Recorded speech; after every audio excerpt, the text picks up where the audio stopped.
Queridos, a paz do Senhor, estamos iniciando mais uma escola bíblica dominical. Sintam-se abraçados, né? Sintam-se de mãos apertadas. E, embora estejamos juntos virtualmente, realmente eu sinto saudade, né? Estar com vocês na escola bíblica dominical. A gente vai agora comentar algo a respeito do capítulo 8 do livro de Marcos, dando continuidade ao nosso estudo. E Jesus está conversando com seus discípulos e Jesus pergunta aos discípulos assim, né? O que é que as pessoas dizem que eu sou? Quem eles dizem que eu sou? E aí Pedro responde assim, uns dizem que é João Batista, outros dizem que é um profeta, e Jesus pergunta, e vocês, o que dizem? E aí Pedro diz, né? Tu és o Cristo, Filho do Deus vivo. Quando a gente vai para esse mesmo contexto, em Mateus, no capítulo 16, Jesus responde para Pedro, ele responde de volta para Pedro no versículo 18, ele diz assim, pois também eu te digo que tu és Pedro, e que sobre esta pedra edificarei a minha igreja, e as portas do inferno não prevalecerão contra ela. Isso gerou, na verdade, uma certa questão, principalmente com relação à Igreja Católica, porque esse versículo aqui serviu de base, ele foi baseado para que o papado, né, ficasse em Roma e que todos os que sucedessem a Pedro fosse o Papa. E daí gerou toda uma questão, né? Inclusive, para algumas pessoas que não sabem, mas a tradição da Igreja Católica diz que quando o Papa está sentado no trono de São Pedro, é o próprio Deus que está falando, né? Ele está falando por Deus.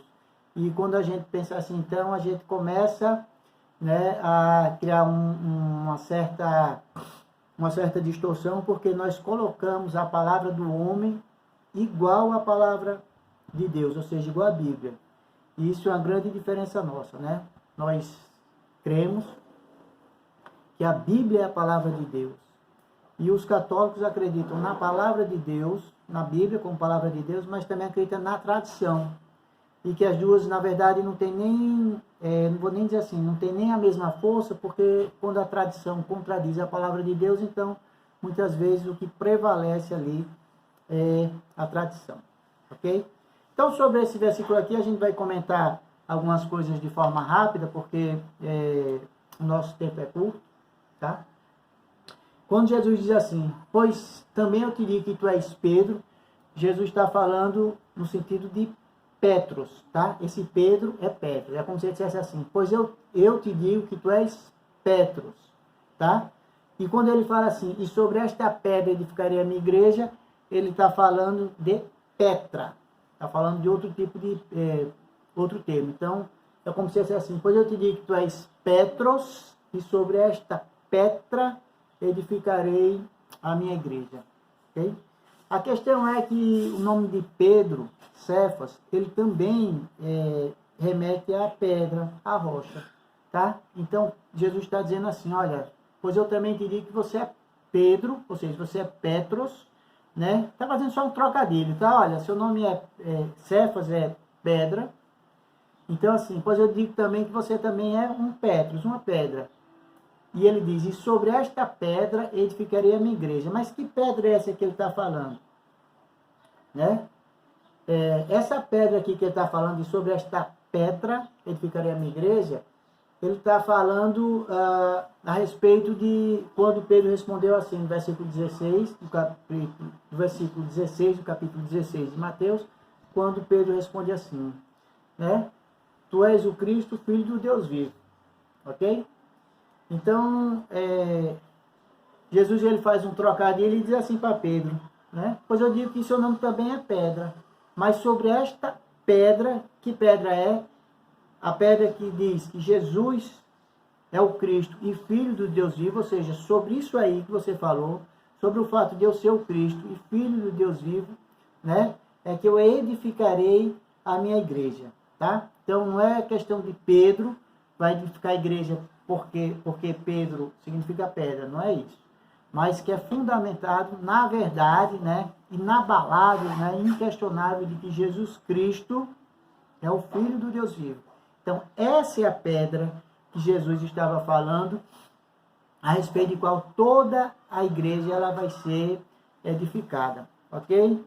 Sobre pedra ainda, né, eu queria tecer alguns comentários aqui, que a tradição judaica na época, e é importante que a gente sempre, quando estude a Bíblia, a gente consiga entender o contexto também, né, porque a Bíblia, quando Jesus falou isso para Pedro, ele falou dentro de um contexto que eles viviam, que eles conviviam. Então, não são palavras soltas.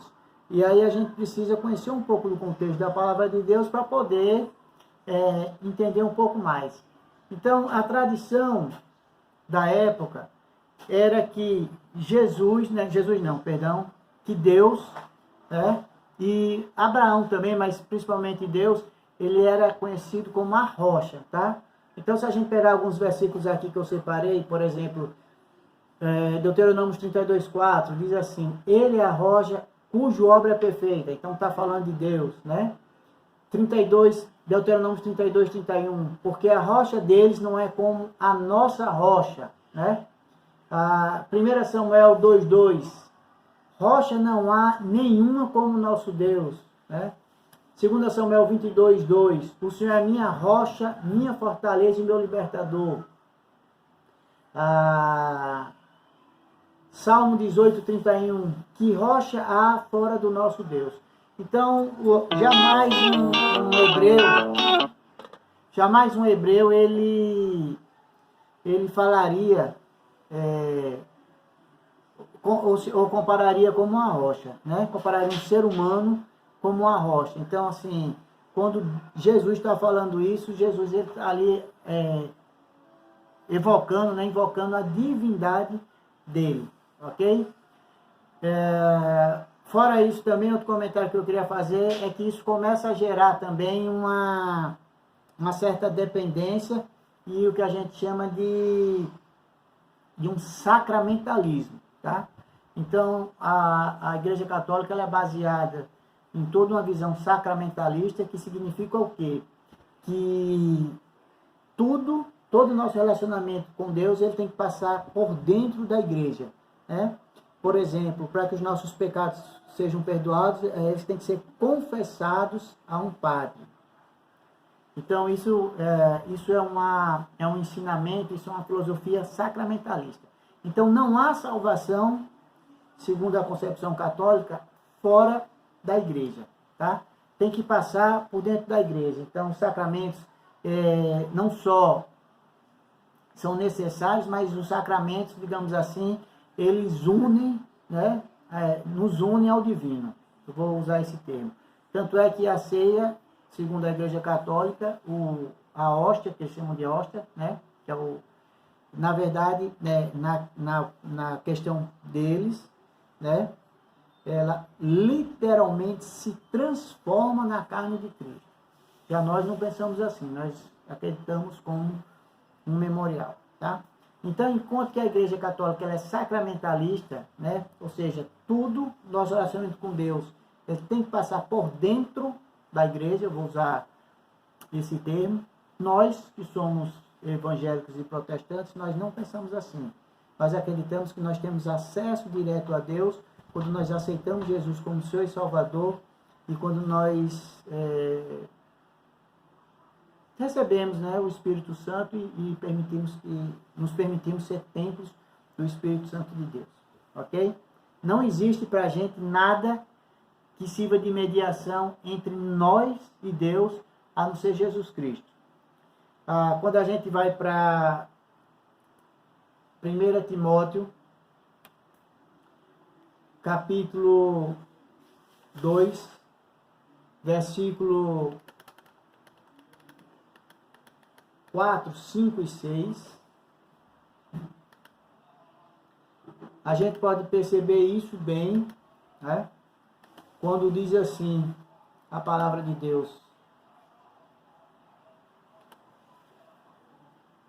que é o desejo de Deus que todos os homens se salvem e que venham ao conhecimento da verdade, né? Porque há um só Deus e um só mediador entre Deus e os homens, que é Cristo Jesus, homem, o qual se deu a si mesmo em preço de redenção por todos, para servir de testemunho ao seu tempo. Amém? Então, essa rocha aqui que foi falada, na verdade, não se refere a Pedro, né? Mas essa rocha a qual a igreja vai ser edificada se refere à verdade, né? A questão inquestionável, vou dizer assim, de que Jesus é o Cristo, Jesus Cristo, ou seja, ele que veio para salvar a humanidade, ele é filho do Deus vivo. Essa é a base, essa é a nossa crença. Amém? Deus abençoe cada um de vocês e uma boa continuação do domingo de Páscoa. Fiquem na paz de Deus.